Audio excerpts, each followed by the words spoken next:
Bună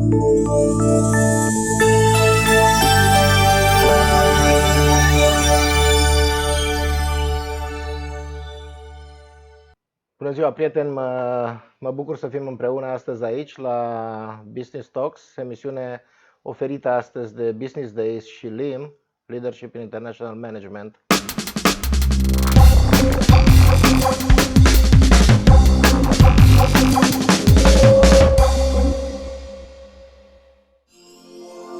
Produced by LTV. Sunt Dan Berinde și am inițiat și conduc afacerile LIM în România și în perspectivă în Europa de Est.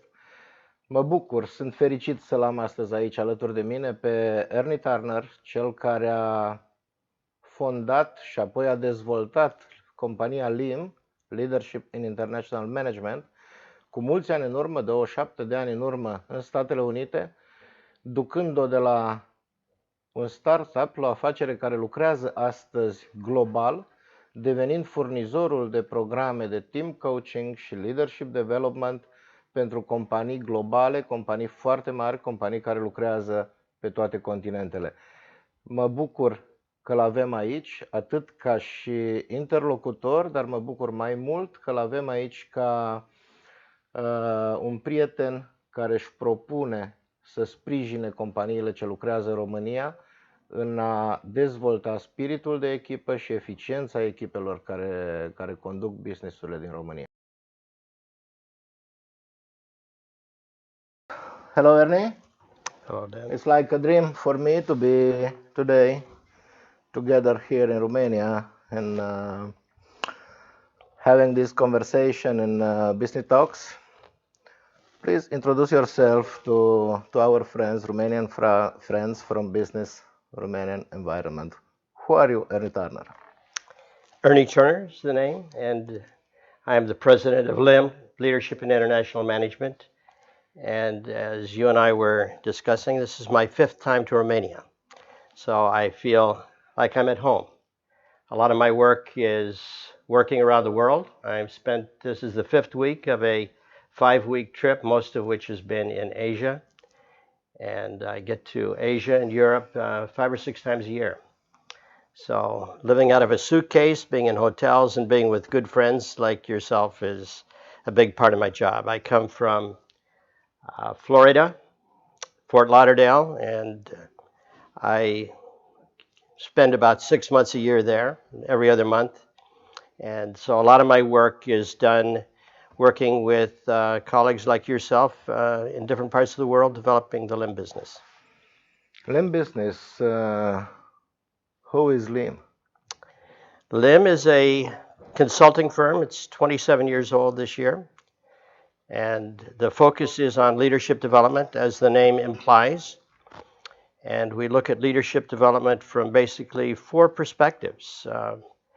Executive coaching, helping a leader really understand a little bit more about himself or herself and their career and their legacy that they're leaving and what they want to do to really go from whatever leadership style they have to a much more intentional shared leadership style of working. This is one of the propositions that we offer leaders, is to visualize what it looks like when there's shared leadership and they don't have to do everything.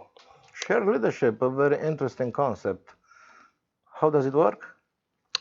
Well, it's a conversation that I encourage a leader to have with his or her team. It's for them to define what could shared leadership look like for us. And very often they look at what is it that we do when we're together. And often when teams are together, they're in meetings. So one of the things they talk about, how could we change the meetings so that it would be very difficult for anyone who jumped into our meeting to know who the team leader was.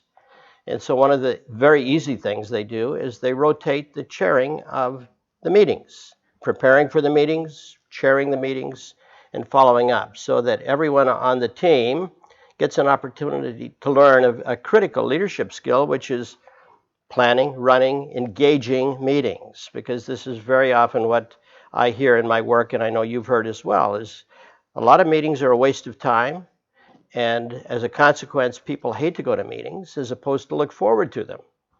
And so one of the challenges we have with leaders is how can you make a meeting engaging, meaningful, productive, where you're really learning while you're quote unquote earning, whatever your business is.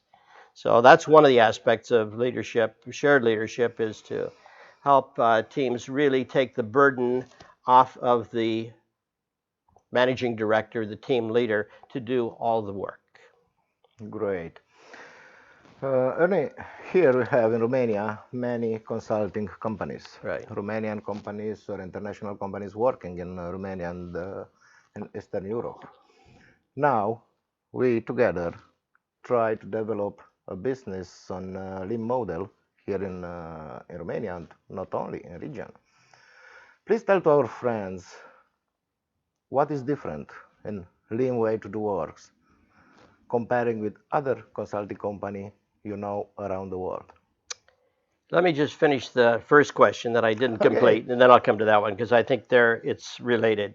Not only do we do executive coaching, which is one-on-one, but we're very frequently moving from working with an individual leader to his or her team, helping shared leadership really come to life within the team setting. So helping a team understand what does it mean to be a higher performing team. And we've identified about 46 different processes that a high-performing team needs to get good at. So that's one of the services we offer, is to help a team become higher performing. And we say higher performing because high performing is an unreachable. It's always something else to learn.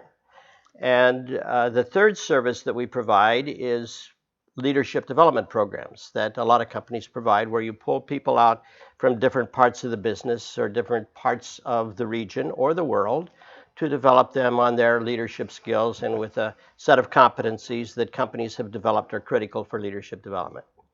And then we've just started about 4 years ago a new service that I find very exciting and that has brought you and me together over the last few days, and that's developing people to become team coaches, to do what we do, so that they can work in their companies, and they being often HR business partners, learning and development specialists, organization development specialists who have a job inside their company, usually to work with teams to help them understand what are these processes, these little things that can make a big difference, so that they are really adding value to their business partner and that team.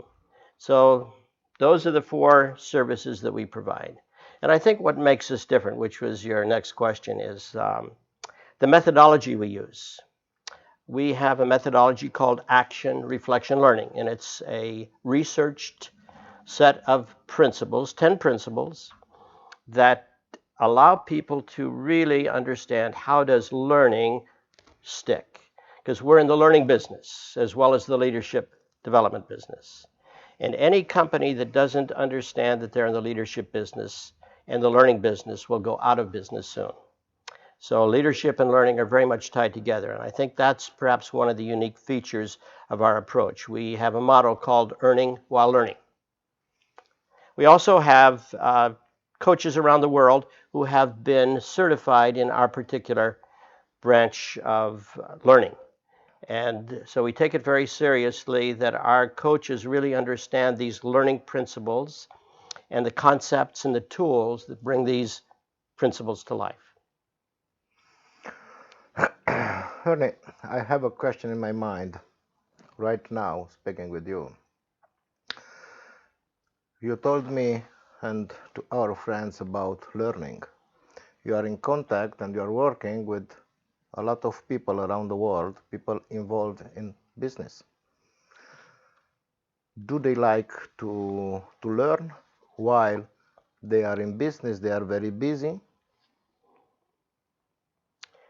I think everybody has a curiosity.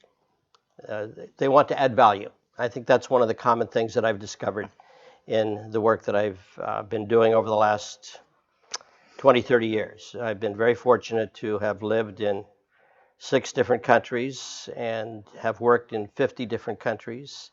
And what I've discovered, without exception, irrespective of nationality, irrespective of religion, irrespective of industry. Everyone wants their voice to be heard. Everyone wants to add value. And so our business is really, how do we help people find their voice and create an environment where their voice is really welcomed, and everyone on the team leader, colleagues, direct reports, want to hear that voice. And so I think that's one of the common things that we all have, and without exception, that means learning. People are interested in what is a new way for me to learn how to be effective as a human being and as a professional. Ernie, you are helping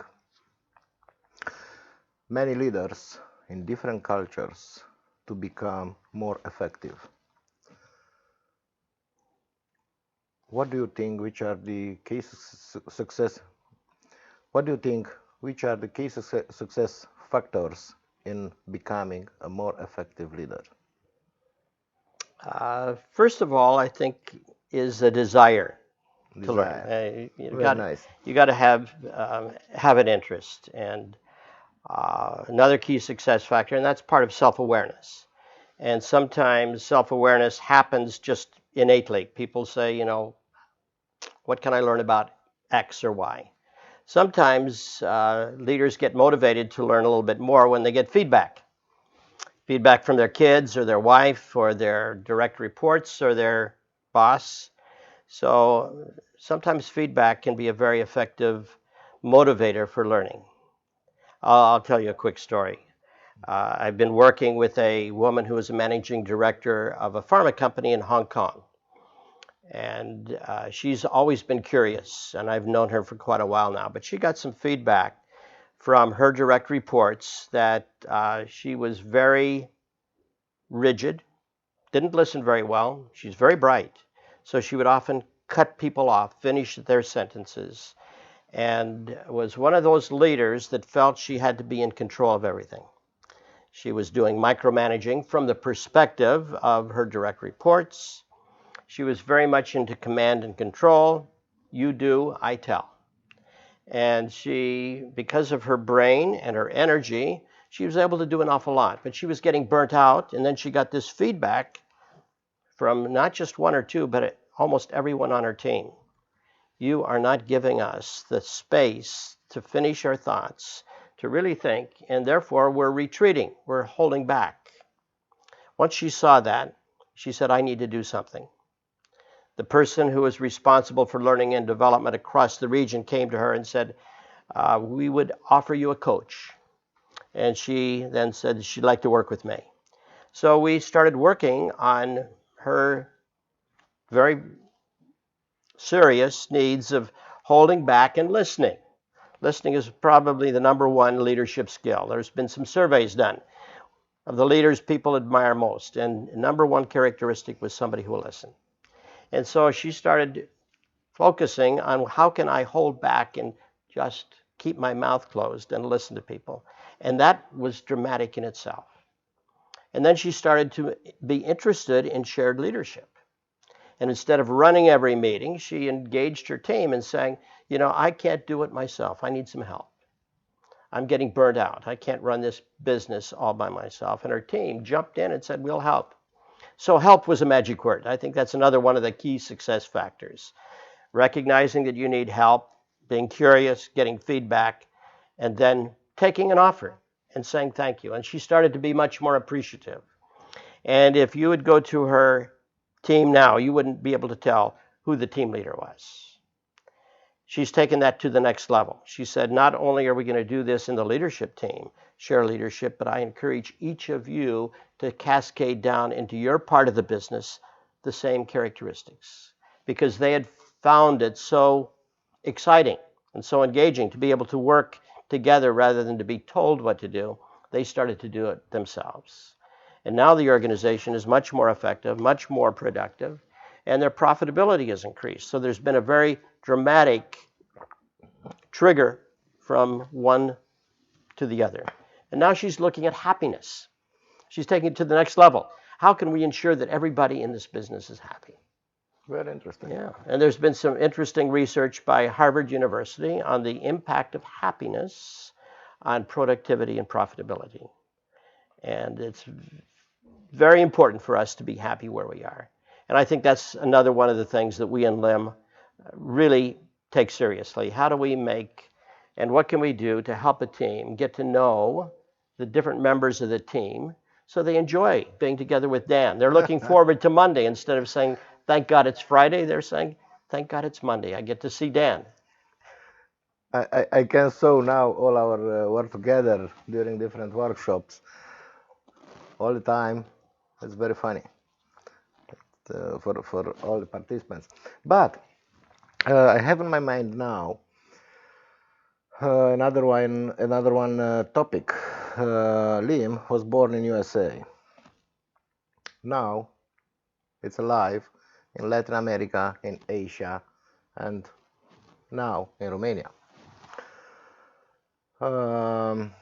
Few weeks ago was published here in Romania the results of a survey showing us the executives working in Romania are very, very creative and very innovative. But the bad news is they are not able to work very well in a team. And looking at your words before, to recognize I need help as a quality of a good leader, please tell me, which are the differences between different cultures, if the regional or local culture influence this journey to become a good leader? As you and I were talking a little bit earlier, I think culture is a very interesting component of doing our work. But for me, the differences between the Indians and the Americans or the Romanians and the Chinese is not as important as what we have in common. And I think what we have in common is a desire to certainly be effective, to add value. And as more and more companies are working in teams to really lead, develop effective teams. And I think what's stopping a lot of people from being effective leaders, in the case I just mentioned in terms of this Chinese woman in Hong Kong, was not really understanding some of the critical elements of working effectively in a team. Give you another short story. I was doing some work with a multinational company, and the head of international for this company was an Indian. And he came to me before the meeting as we were talking about his team. And he said, you know, Ernie, I've got a few people on the team I'm considering firing, letting them go. But I'm going to keep them here through at least this meeting. I want you to keep your eye on them and give me some feedback. I says, what seems to be the problem? And he said, well, they never speak up. I don't know what's on their mind. I don't know if they have any thoughts, if what they're thinking is of any value. They're not making any kind of contribution. And frankly, I'm getting frustrated. I don't know what to do. And I'm wondering if you'll be able to help me. And I said, well, my guess is we have something that will work. And I had a smile on my face because of a very simple technique that you and I both know, which is called stop, reflect, write, report. So during the meeting, like as you've experienced with a lot of the work that we do, before asking people to start talking, when a question was posed, I said, why don't you just slow down for a minute, take a couple minutes, and in your journals, write down your thoughts to this question. And then we'll just go around the table and hear what you all think. So we did that. And we did that time after time throughout the 2.5 days. We were working on various topics. By the way, one of the other differentiating factors of LIM is that we look at 5 dimensions whenever we design an intervention. Personal, so we get to know the people as individuals. Professional, so we're looking at real skills that people can develop as they're working on the business. Obviously, team, we're looking at team opportunities for improvement. Organizational development opportunities and of course the business. So while we were working on some of the organization and business challenges that this particular company was facing from an international perspective, the individuals on his team that he felt weren't adding any value were contributing as much as everyone else. In the close, when we were having a little debrief on what have I learned, that was my question. I said, what have you learned, each of you? Before you speak, let's have a moment of silence and jot down one or two learning things. When it came to him, he said, the most significant learning for me was reflection, the power of reflection. I thought some of you around this table weren't adding anything.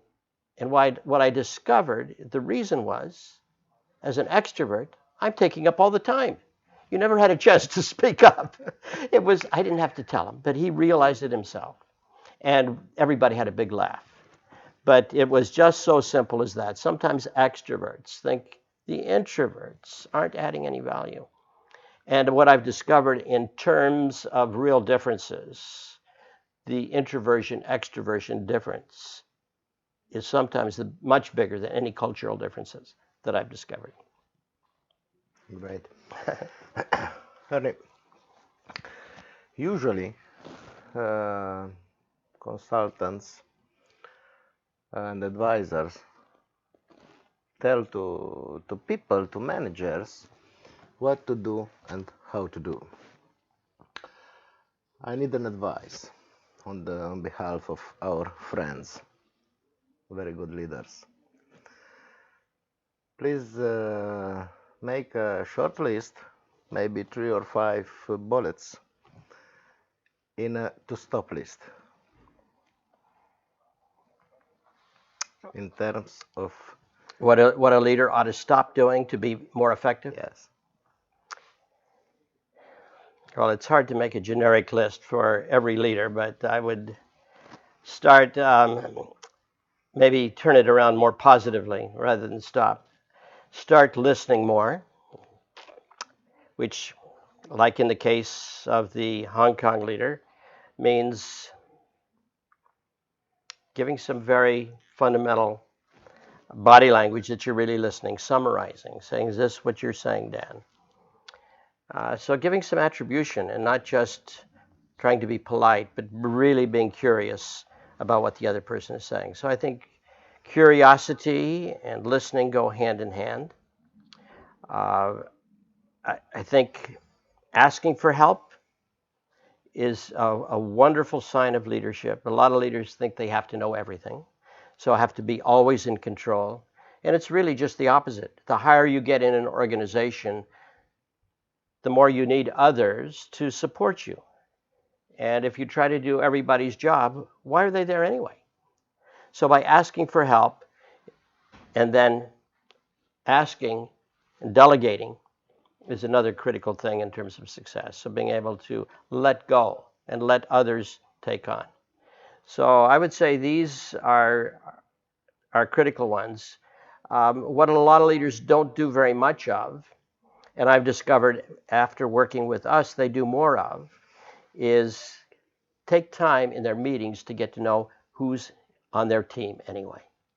So often we think we have to only deal with the role, managing director, head of HR, head of sales. So people go in with only the role. They forget about being Dan or about being Ernie. And I found that it doesn't take very much time to bring the humanity to our job, which makes it much more enjoyable. It doesn't mean forgetting who's the managing director and what that means, or who's head of HR, or who's head of sales, but get the person as well as the professional into the room. So take an integral approach to learning. So I would say, these are a few things to really do, in addition to be clear on what are the critical processes that will allow us to be effective. Decision making. Very often I've discovered that decision making is pretty sloppy because people haven't really thought through what's the process we're going to use to make decisions. And often it's the grunt method, or the nod method. And very often I will look at you if I think you're supporting me and not look over here at somebody who I know has a different point of view. So trying to get consensus for a commitment If you don't have commitment, a lot of decisions will never get off the ground anyway. So decision making, planning, running effective meetings, giving feedback, simple processes that for any team leader, they should start to really think consciously, what is it that we're doing? How could we be better at it? Those are just a few on my short list. Okay, Ernie, I know, and some of our friends know, we are involved in a project, a pro bono project in Romania, helping few high schools to build more effective teams. Okay, that's why you've met a few professors, few principals in high school, few Romanian coaches. How do you feel Romanian principals, professor, coaches in terms of evolution, of vision? I think no different than anywhere in the world. I'm a This is strong good believer news. that people are basically here to do what's good. We want to add value. We want to make a difference. And too often we get caught up in our own feelings about the system that's not working, or complaining about this or complaining about that. So by creating opportunities to start expressing and appreciating, which I think is another very powerful concept. How can I appreciate what's good about what's going on rather than complaining? Because when you get in a complaining mood, people start to feel a little depressed. Another quick story. A number of years ago, I was working with the New York City school system. And that's one of the reasons we're here this weekend, because of a story I told in another TV show. And the woman, Simona, who is leading that project, heard my story and said, this is something I want to do in Romania, is help turn the schools around. But I don't know what to do. And so then we had this story, and you were part of the conversation. And what I've discovered here is no different than what was going on in New York City. And I've worked with a lot of schools. I've been a student, I've been a teacher, I've been a principal, I've been a consultant to schools. And you and I are still in the learning business. And I think that's one of the fundamental things. When people look about learning instead of teaching or training, but how can I learn? How can I help others to learn? It completely turns it around into a very exciting proposition, because the learning business is exciting. As kids, we all had fun learning. We didn't even know it was happening. So part of the challenge that we have in our business is how can we create a learning opportunity in the schools today. And so my experience over the last 2 days has been no different than the work that I was doing in New York City. And the teachers, the kids, you could see it on their faces, the excitement about going back and making a difference. And I think a lot of it was because of appreciation, opportunity to speak up. What we did over the last 2 days was created experience after experience for people to speak, rather than for us to tell them what they should do. Let them say what they know they should do. Another one of the principles, tacit knowledge. The knowledge is within. How do we help get it out? That's all about team engagement. Being here. Dan, thank you. Thank you. Bye.